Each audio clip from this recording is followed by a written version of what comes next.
일본에 하루야마라는 사람이 쓴 뇌의 행명이라는 책이 있습니다. 이 책에는요, 이 사람의 마음의 생각은 단순히 생각 그 자체에 머물지 아니하고 어떠한 생각을 하느냐에 따라 우리 인체에 분비되어지는 호르몬이 달라진다고 이야기를 하는 거예요. 내가 어떤 생각을 가지느냐, 내 마음에 어떤 감정을 품느냐에 따라서 몸 안에서 분비되는 호르몬이 다른 거예요. 만약 내가 오늘 마음이 좀 상했어요, 기분이 좀 나빠요. 그런데 이 상한 마음과 기분 나쁜 이것을 풀지 아니하고 오늘 집에 가서 자면서도 생각하는 거야. 오늘 말이 누구에게 상처받은 말 생각나고, 누구에게 말이죠 감정 상한 일 생각나면은요, 우리 몸에서 호르몬이 분비되는데, 이 호르몬은 좋은 호르몬일까요, 나쁜 호르몬일까요? 그게 왜 좋은 호르몬이니? 안 좋은 생각을 가지잖아요. 내 마음에 스트레스가 가득 차잖아요. 그러면 우리의 몸에 안 좋은 호르몬이 생성돼요. 이 호르몬을 뭐라고 하냐면 노르아드레날린이라고 해요. 노르아드레날린, 발음이 좀 안 되는데 그런데 이 물질이, 호르몬이 분비되어지면은요, 노화가 촉진되는 거예요. 몸이 빨리 늙고, 그 다음에 우리의 몸에 면역 기능을 저하시켜 가지고 병이 잘 걸린다는 거예요. 그래서 여러분 스트레스 많이 받는 분들 보면은 좀 암이 잘 걸리고, 그죠?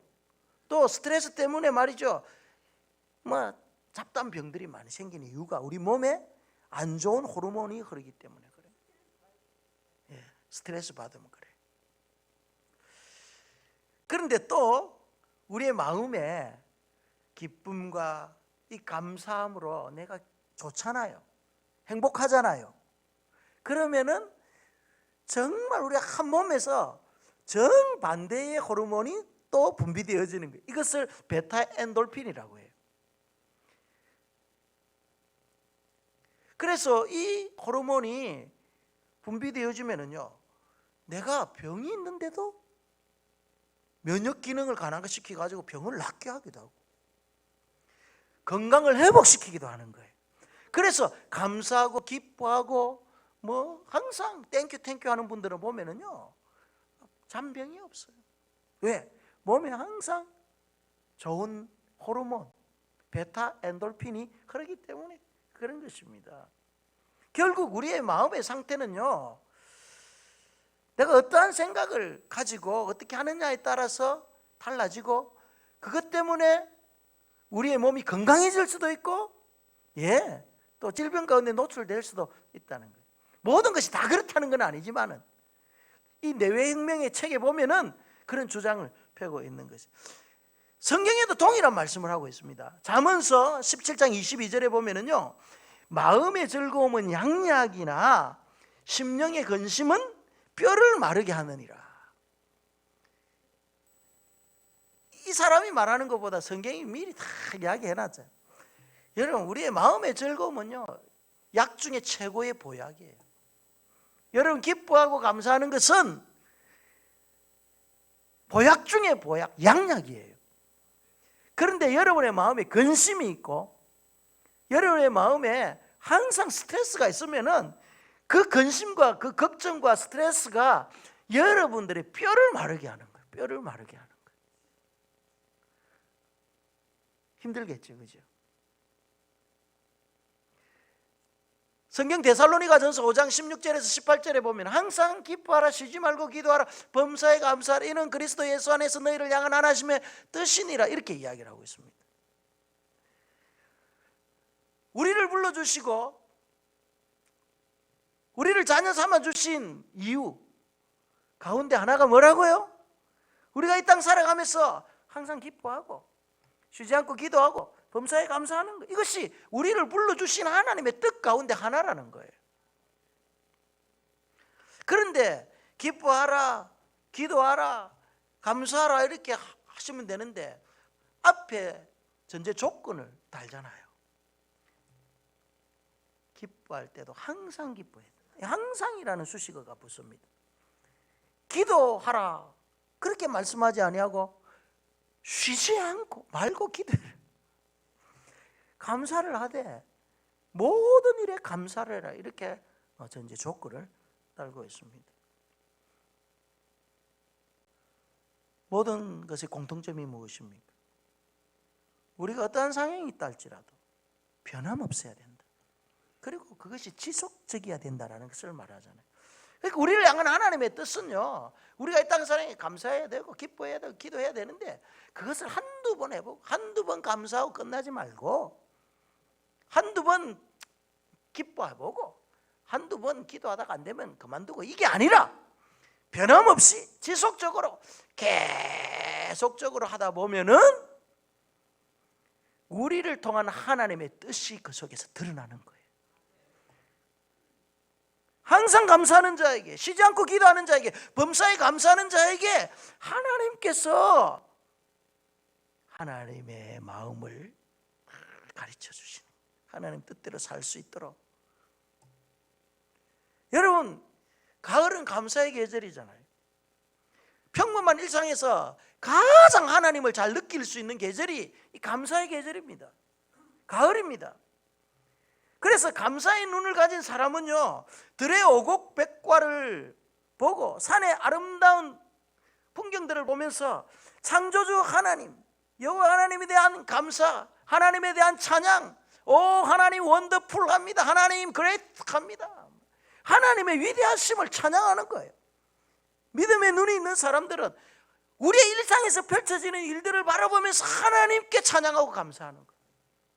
그런데 반대로 믿음의 눈이 감겨져 있는 사람들은요, 지금 되어지는 모든 것들이 자연의 순리요 법칙이라고 생각합니다. 자연의 순리요 법칙이라고 생각하는 사람들은 감사가 없는 거예요. 당연한 거니까. 때가 되면 과일이 맺히는 거, 때가 되면은 권력이 노랗게 물든다는 것은 당연하다고 생각하는 거예요. 그 당연함 뒤에 역사하시는 하나님의 손길을 보지 못하는 거죠. 일상 속에서 하나님의 손길을 믿음의 눈이 감긴 사람들은 못 보는 거예요. 그래서 일상에서 사소한 것에서 감사하는 사람들은요, 하나님께서 우리의 삶 속에 더 큰 것을 주실 때 더 감사하게 됩니다. 그래서 이 감사는요, 마중물과 같은 거예요. 마중물. 여러분 마중물 잘 아시잖아요. 제가 어릴 때 저는 가야 달동네에 살았습니다. 달동네의 특징 가운데 하나가 물이 없다는 거예요. 수도가 안 올라오는 거예요. 그래서 우리는 물을 얻기 위해서 어릴 때부터 물동이를 쥐고 다녔습니다. 한 동이 쥐고 오면은 어머니가 저한테 100원을 주셨어요. 그걸 모아가지고 전자오락도 하고 친구들과 과자도 사 먹고 구슬치기도 하고 그랬단 말이에요. 그런데 마을 밑에 가잖아요. 거기 가면 우물이 있어요. 그 우물 옆에는요, 이래 뭐 펌프 같은 걸 이렇게 설치해 놔가지고 수동 펌프에 물을 한 바가지 넣어가지고 이렇게 막 하면은요, 처음에는 삐그덕 소리 나다가 나중에는 어떻게 합니까? 펌프 아가리라고 하죠. 이 아가리에서 막 물을 토해내기 시작하는 거예요. 눌릴 때마다 콸콸콸콸 쏟아지는 거예요. 그 많은 물을 끄집어 올리는 것이 뭐냐? 마중물이 없으면 안 된다는 거예요. 한 바가지의 물이 없으면은 그게 안 나와요. 그래서요, 옆에 항상 뭐랍니까? 옆에 물동이를 놔놓고 바가지를 얹어 놓습니다. 그래 그 물을 퍼가지고 하고 또 물 받아가지고 채워놓고, 그래서 마중물을 마르지 않게 하더라 말이에요. 우리의 감사가 이 마중물과 같다는 거예요. 하나님의 은혜와 복이 우리의 인생 가운데요 다 있습니다. 저는 여기 앉은 계신 분들은 모두 다가 하나님의 은혜와 복을 받은 사람이라고 믿습니다. 문제는 그 은혜와 복을 어떤 사람은요 계속 이어가는 사람이 있습니다. 그런데 또 그 은혜가 그냥 우리에게 탁 멈춰버리는 그런 분들 있어요. 계속해서 그 은혜가 말이죠 쏟아져야 돼요. 지속돼야 된다. 마중물이 있어야 되는 거예요. 마중물이 끊어지면 안 된다 이 말이에요. 한 바가지의 마중물이 우물 깊은 곳에 있는 물을 끌어올리듯이 감사하는 삶이 하나님의 은혜를 우리 인생 가운데 끌어올리게 하는 마중물이라는 거예요. 마중물. 이 마중물이라는 이 영어 단어가 프라이밍이라는 거예요. 이 프라이밍의 뜻은요 기폭제라는 뜻이에요. 기폭제가 뭡니까? 어떤 것을 확 폭발시키는 매체잖아요. 그러니까 하나님의 은혜를 우리의 삶에 폭발시키게 하는 것이 뭐다? 감사라니까요. 감사. 하나님의 은혜를 우리의 삶 속에 빵하게 터지게 하는 것이 감사예요. 그래서 이 감사지수와 은혜는 비례하는 거예요. 감사하는 성도에게는요 이 은혜의 샘물이 고갈되지 않습니다. 지금 여러분 나에게 좀 짜증나는 일이 많이 있습니까? 오늘 여러분 교회 오실 때 혹시 짜증 한번 부리고 오신 분 계십니까? 김성희 장로님 혹시 차 타고 오면서 권사님하고 싸우지 않았나요? 오늘은 안 했네. 그럼 자주 한다는 말인데 내 마음에 짜증이 생기잖아요. 아무것도 아닌 것 가지고 기분이 잘 상하지요. 그러면은 벌써 나의 마음에 은혜가 고갈된 거예요. 은혜가 고갈되면은 감사라는 이 마중물이 사라지는 거예요. 그렇잖아요. 내가 지금 짜증내고 불평하고 있는데 감사할 틈이 어디 있습니까? 그렇기 때문에 이 감사 지수가 높으면은 자연적으로 은혜 지수도 높아지고 행복 지수도 높아지고 건강 지수도 높아진다니까. 아멘. 그래서 성경은 범사에 감사하라, 범사에 감사하라. 하나님의 백성이 범사에 감사하기 위해서는요 우리의 시각을 어디에 주느냐에 따라 달라지는 거예요. 내가 무엇을 바라보고 있느냐에 따라서 감사할 수도 있고 그렇지 않을 수도 있는 거예요. 첫 번째, 우리의 눈을 위로 향할 수 있어야 감사할 줄 아는 거예요. 감사의 방향이 첫째 위를 봐야 돼요. 위를 본다는 것은요 상황과 환경 위에서 역사하시는 그 하나님을 우리가 본다는 거예요. 모든 상황과 환경 위에서 역사하고 계시는 그 하나님을 우리가 보는 거죠. 그분을 믿음의 눈으로 본다면 지금 처해 있는 열악한 환경과 한계 상황 속에서 좌절하거나 낙심하지 않고 감사의 조건을 찾을 수 있습니다. 다윗은 시편 40편 2절 말씀에 나를 기가 막힐 웅덩이와 수렁에서 끌어올리시고 내 발을 반석 위에 두사 내 걸음을 견고하게 하셨도다. 이런 고백을 합니다. 지금 내가 기가 막힐 웅덩이 수렁에 빠져 있는데 이것이 한계가 끝이 아니라는 거예요. 하나님께서 어느 순간 내 발을 반석 위에 딱 두시는 거예요. 내 걸음을 견고하게 하시는 거예요. 위를 바라보면은 여러분 우리의 처한 환경에서 하나님께서 우리의 그 한계 상황을 극복해 줄 수 있는 힘과 능력과 모든 하나님의 그 전능하심으로 우리를 이끌어 주실 줄 믿습니다. 위를 볼 줄 알아야 되는 거예요. 어떠한 상황에 있다 할지라도. 제가 정말 좋아하는 찬송이 있습니다. 몇 장일까요? 제가 정말 좋아하는 찬송, 이 찬송 가사가 너무너무 은혜스러워요. 391장 보면은요, 오 놀라운 구세주 예수 내 주 참 능력의 주시로다. 이 찬양이 큰 바위 및 샘솟는 그곳으로 나를 하나님께서 끌어주. 메마른 땅 거친 광야 걸지라도 내가 두려워하지 않아. 메마른 땅을 종일 걸어가도 나 피곤치 아니하며 저 위에 험한 곳 내가 이를 때면 큰 바위에 숨기시고 주 손으로 덮으시네. 이 찬양, 제가 방황하고 힘들 때, 광야의 삶을 살고 있을 때 하나님께서 위로하시는 찬양. 그런데 이 찬양의 말을 작사한 사람이 누구냐면 후아니 크로스비라는 시각장애인이 예수를 나의 구주 삼고, 이것도 후아니 크로스비, 나의 생명 되신 주. 너무너무 귀한 찬양을요, 이 시각장애인 후아니 크로스비가 그는 6살 때 의사의 실수에 의해 가지고 실명을 합니다. 그런데 그는요, 실명 후에 자신의 인생이 그렇게 힘드는데도 나의 실수에서 나를 실명케 한 그 의사를 만나면 나는 감사하겠다는 거예요. 왜 그렇죠? 자신의 실명을 통해서 그는 하나님을 본 거예요. 하나님을 만난 거예요. 하나님을 찬양하게 된 거예요. 여러분, 우리는 이해할 수가 없잖아요. 그런데 정말 진정한 감사는 내가 처해 있는 그 극한 상황 속에서 하나님을 보는 거예요. 위를 보는 거예요. 우리나라에도요, 정말 장애 가운데 영감 있는 시로 많은 사람들에게 은혜와 도전을 준 사람이 있어요. 여러분 잘 아시다, 송명희 씨. 그는 내성마비 환자예요. 태어날 때부터 내성마비예요. 말을 한마디를 하려면 온몸을 뒤틀면서 이야기를 해야 돼요.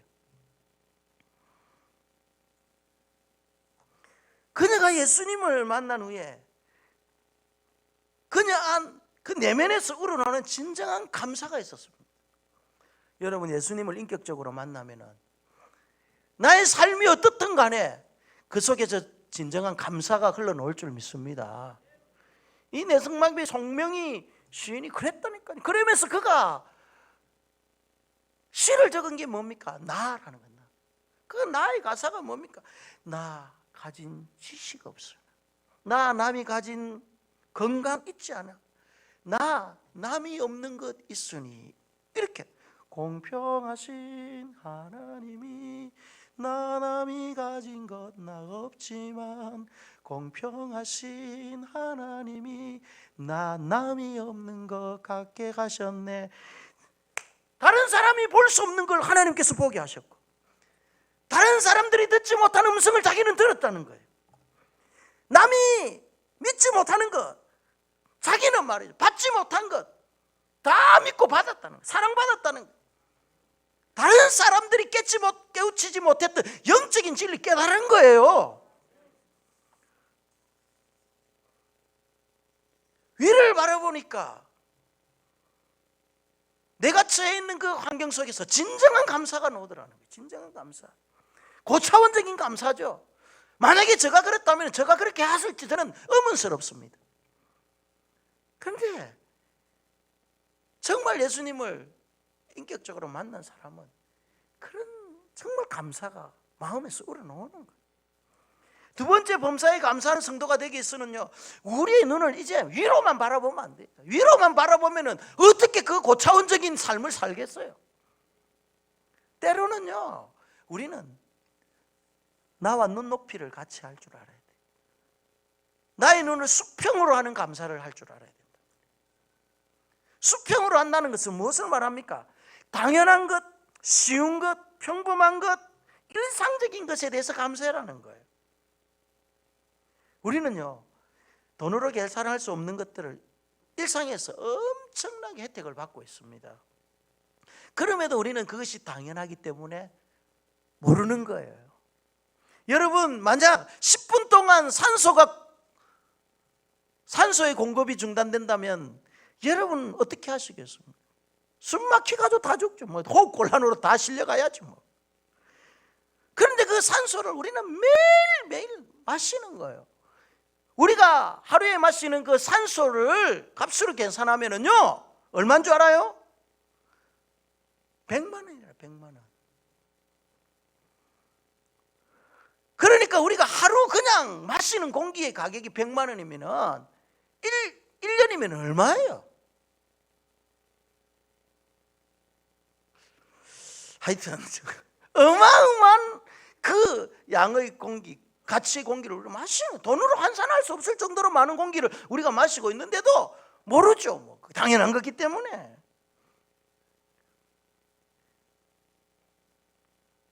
태양빛을 우리가 매일 바라보는, 눈 뜨면은 아침에 말이죠, 밝은 태양빛을 볼 수 있다는 거, 이거 얼마나 감사한 거예요. 평생 태어나면서 태양빛 한번 못 보고 사는 사람들 얼마나 많은지 몰라요. 저 아들 친구가 한번, 이 애는 시각장애인인데 우리 집에 놀러 잠을 잤어요. 한번 밥도 먹고. 근데 이 친구는 태어날 때부터 시각장애, 자기 앞에 아무것도 안 보인다고 그래요. 본 것이 없기 때문에 꿈이 없는 거예요. 여러분, 태어날 때부터 시각장애인들은요, 꿈을 꾸지만은 저렇게 주무시면서 꿈꾸는 분도 계신데, 예배 시간에 지금 하나님 말씀하는데 막 자꾸 좀 평소 때 좀 깊이 주무시고 예배 시간에는 정신을 좀 차리세요. 그 친구가 꿈을 꾸는데 그냥 깜깜한 것이 싹 지나가는 거예요. 그게 꿈이에요, 시각장애들. 그런데 여러분, 우리는 얼마나 많은 꿈을 꾸고 있습니까? 그러니까 우리가 보기 때문에 꿈이 꾸져 있는 거예요. 영상 스크린이 지나가는 거잖아요. 그러니까 많은 사람들이 지금 말이죠, 가장 평범한 가운데서 감사가 안 되는 거예요. 두 다리를 우리가 딛고 살아가는 거 이 자체가 감사하다니까요. 내가 뭐 좀 살찐다고 말이지, 스트레스 받아가면서 막 그렇게 할 필요 없다 이 말이야. 내 말은 없다 말이야. 감사하면서 받잖아요. 여러분, 병원에 한번 가보세요. 지금 어린아이가 말이죠, 이제 돌 지나나가 코에 호수 꽂고 막 주사 맞고 링겔 꽂고 다닌다니까.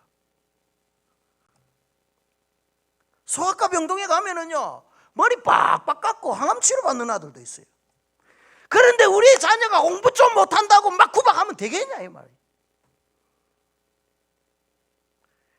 우리의 눈높이를 맞추고 수평, 우리 주위를 바라봐야 되는 거예요. 그럴 때 항상 감사할 수 있는 거예요. 자꾸 누구와 비교하고 위만 보니까 불평만 쌓이는 거죠. 그래서 영어에 이 감사라는 단어, thank라는 이 단어와 think라는 이 단어는 어원이 같은 거예요. 어원이 평범한 것, 쉬운 것, 당연한 것을 흘러보내지 않고 한 번쯤 그것의 소중함을 생각한다면, 흘러보내지 아니하고 생각해라는 거예요. 그러면 감사가 된다는 거예요. 감사가 된다면. 그래서 유명한 스펄전 목사님은 뭐라고 말합니까? 촛불을 보고 감사하는 자에게 하나님께서는 그에게 전등빛을 비춰주신다는 거예요. 그 전등빛, 그것을 보고 감사하는 자에게 하나님께서는요, 환한 밤에 달빛을 비춰주는 거예요. 그 달빛을 보고 하나님 감사합니다 하는 자에게는 하나님 다음날 태양을 비춰주는, 태양빛을 보게 하시고, 태양빛을 보고 하나님 앞에 감사할 때 하나님께서는요, 천국의 찬란한 빛을 비춰준다. 그러니까 우리가 일상에서 작은 것에서 내 눈높이에 맞는 것들을 보면서 감사할 때 진정한 감사가 나오고 더 큰 감사를 할 수 있는 계기가 되는 거죠. 마지막 세 번째, 범사에 감사하는 성도가 되기 위해서는요, 이제 눈을 아래로 좀 향하는 감사가 있어야 돼요. 아래로 향하는. 눈을 아래로 향한다는 것은 무엇을 말합니까? 비교하지 않는 거예요. 주신 것에 대해서 감사하며 만족해하는 삶을 사는 거예요. 우리의 인생을 공수거라고 표현을 하잖아요. 빈손으로 왔다 빈손으로 간다. 욥기 1장 21절 말씀에 우리가 적신으로 왔사오니, 적신으로 가는 것이 당연하다. 적신이 붉은 몸이죠. 우리가 어머니 뱃속에서 태어날 때 아무것도 쥐고 태어나는 거 없습니다. 그냥 붉은 몸 하나 갖고 이 세상에 태어나는 거예요. 그리고 갈 때 이 입관 예배 드리면요 수의를 입혀요. 수의에는 주머니가 없어요. 빈손으로 왔기 때문에 주머니에 아무것도 넣지 않고 가는 거예요. 그런데 우리의 인생은 이 땅 살면서 내가 가져갈 죽으면은 많은 것을 가져갈까 싶어가지고 막 발부둥치며 살잖아요. 욕심 부리가지고 살잖아요. 비교하며 살잖아요. 저는 정말 안타까운 가운데 하나가 요즘 그 이건희 회장이 돌아가셨잖아요. 와, 저분 저 많은 재산 나누고 가는 것이 얼마나 우리 좀 주지. 진짜 그런 생각을 했다니. 그분 재산이 몇 조잖아요. 그 몇 조 재산 나누고 간다니까요. 그 재산 모으려고 깜빵에 들어가고 막 그랬나요? 그런데 우리의 인생이 그런 거예요. 그래서 야고보서 1장 15절 말씀에 욕심에 잉태한 즉 죄를 낳고 죄가 장성한 즉 사망을 낳는다. 우리의 마음에 욕심이 한번 들어오잖아요. 이것을 잉태한다고 그런 거예요. 어느 순간 평범하게 사는데 다른 사람들을 바라보고 말이야, 다른 사람들을 비교하니까 이제 욕심이 생기는 거예요. 30평 아파트에 살아도 되는데 다른 사람들은 40평 아파트 사는 거 보니까 비교가 되는 거예요. 만족하지 못하고 그 아파트를 장만하기 위해서 주일도 안 지키고 막 일하고 주일도 안 지키고 돈 번다고 막 다니고, 내 안에 욕심이 이제 자라기 시작하는 거예요. 이 욕심이 자라면 사람이 잉태한 것과 똑같아요. 사람이 죄가 딱 들어오면 그 죄가 그냥 가만히 있는 것이 아니라 한 달, 두 달, 세 달, 네 달 쭉쭉 커간단 말이에요. 그래, 배가 불러가지고 10달이 되면은 죄가 툭 튀어나오죠. 그 결과 사망이라는 거예요. 죄가 만삭이 되어가지고 엄마 뱃속에 넣으면은 그때 죽는 거예요. 우리도 마찬가지죠. 욕심이 자꾸 우리 안에서 배가 말이죠 불러오는 거예요. 어느 순간 그 욕심이 툭 튀어져 나오면은요 가는 거예요. 이 성경적 진리를 모르고 이 땅에 있는 많은 사람들이 말이죠, 어떻게 하면 좀 더 가지고 어떻게 하면 좀 더 잘 살라고 남을 밟아서라도 말이죠 내가 우위를 점령하고 그래 살려고 발버둥치다가 나중에 하나님 부르시면 다 놓고 가는 거예요. 어리석은 인생이죠. 그래서 우리는 정말 감사하는 위만 보지 말고, 그렇다고 해서 말이죠 항상 눈높이만 맞추지 말고 아래도 좀 보고 살아라는 거. 아래도 좀 보고 살아라는 거. 너무너무 위만 보지 말고. 두 천사가 각각 바구니를 가지고 세상에 내려갔습니다. 하나님께서 감사의 바구니 하나 주고 또 하나님을 찬양하는 감사의 바구니, 또 하나는 소원을 비는 바구니 두 개 줬어요.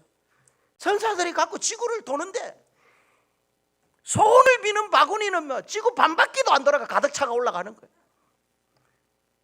그런데 감사하는 바구니, 찬양하는 바구니는 지구를 세 바퀴 반 돌아도 안 차는 거야. 무엇을 말합니까? 오늘 우리가 이 땅 살아갈 때 하나님 앞에 요구하는 거는 너무 많아요.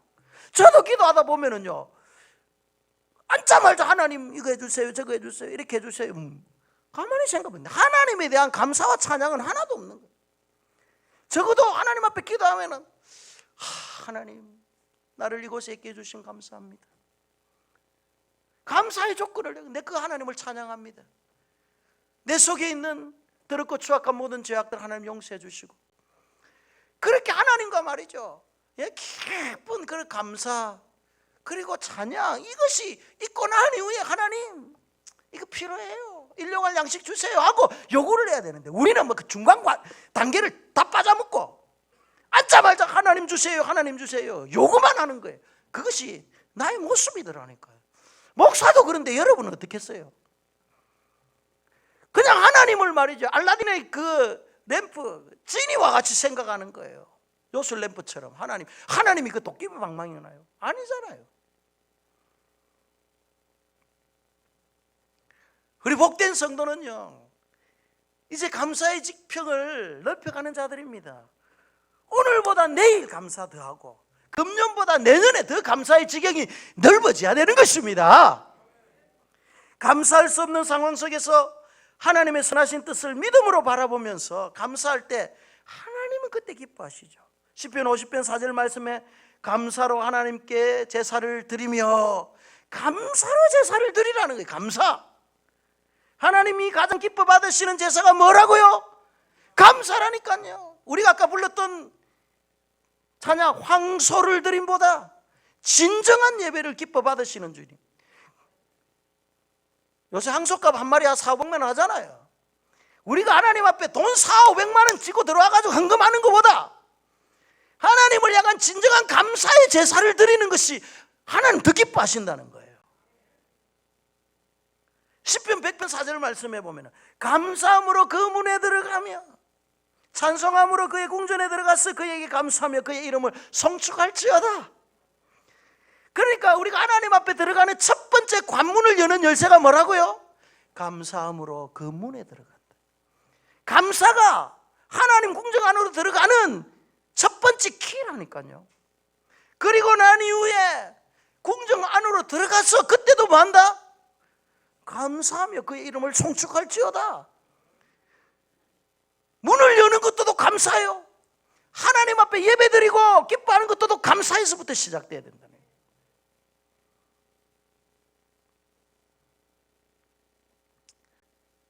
여러분, 제가 이 설교를 준비하면서 금년 한 해를 돌아봤습니다. 금년 한 해는요, 제가 목회를 하면서 이런 해는 처음이었어요.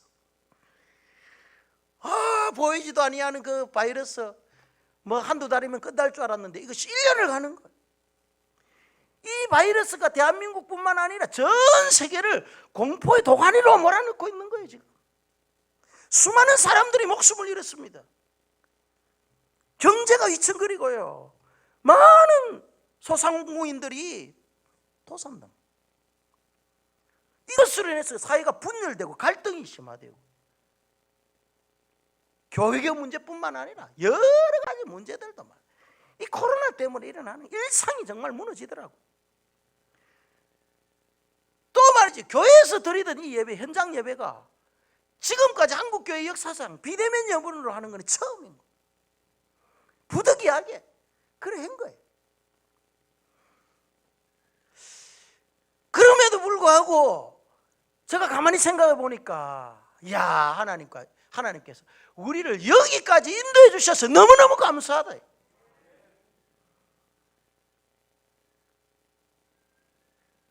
감사한 것은요, 우리 성도들 가운데 한 사람도 코로나가 안 걸렸다라는 거야. 우리의 자녀들도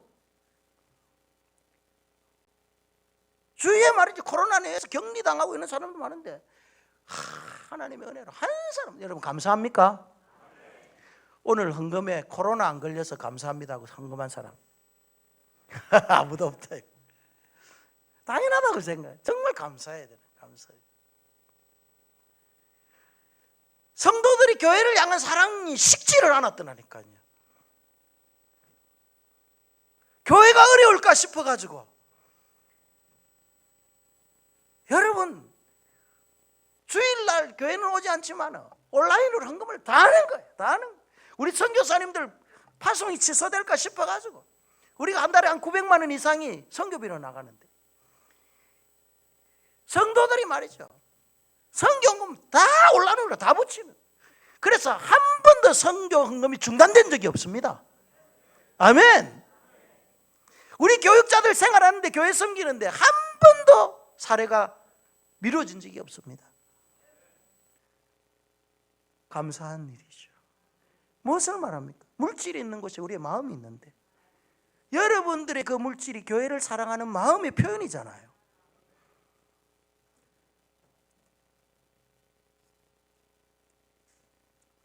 이 어려운 가운데 속에서도 우리 교회가 지역 주민들을 위해서 주차장을 개방하니까 구청에서 나와가지고 2천만 원이 넘게 들어가지고 아스팔트 깔아주는 거예요. 뒤에. 교회 엘리베이터가 노후돼가지고 불안하니까 성도들의 그 쌈짓돈을 꺼내가지고 엘리베이터를 교체하는 거예요. 그것이 여러분이 교회를 향한 사랑의 표현이라고 봐요. 지난주에 보고받았는데요, 엘리베이터가 3,800만 원이었다면은 여러분들이 헌금한 게 3,805만 원이랬습니다. 4만 원이었습니다. 우연의 일치일까요? 하나님 은혜죠. 하나님 은혜. 우리 제자반 제자 훈련 마치고 나면은요 종강 식사예요. 식사 안 하고 모아가지고 엘리베이터 헌금하더라니까요. 멋지더라. 멋져. 박수 쳤다. 교회를 향한 성도들의 사랑이 식지 않은 것에 대해서 저는 너무너무 감사했습니다. 교회가 이렇게 빠른 속도로 정상화되는 것 저는 감사합니다. 그래 여러분 우리가 불평하고 원망하고 한숨 쉬면 끝이 없지만은 한 해를 돌이켜보면 이 어려움 속에서도 하나님께서 우리의 가정과 자녀들과 우리의 삶을 지켜주신 것, 여기까지 인도해 주신 것 이 자체가 얼마나 감사한 거예요. 호흡하고 있다는 이 자체 감사한 거 아니에요. 이 감사의 삶, 마중물과 같은 이 감사, 하나님의 은혜의 기폭제인 이 감사, 우리가 성교회 성도님들 누리고 올해뿐만 아니라 항상 여러분 삶 속에 감사하는 그런 우리 교회 성도들 되기를 주님의 이름으로 축복합니다.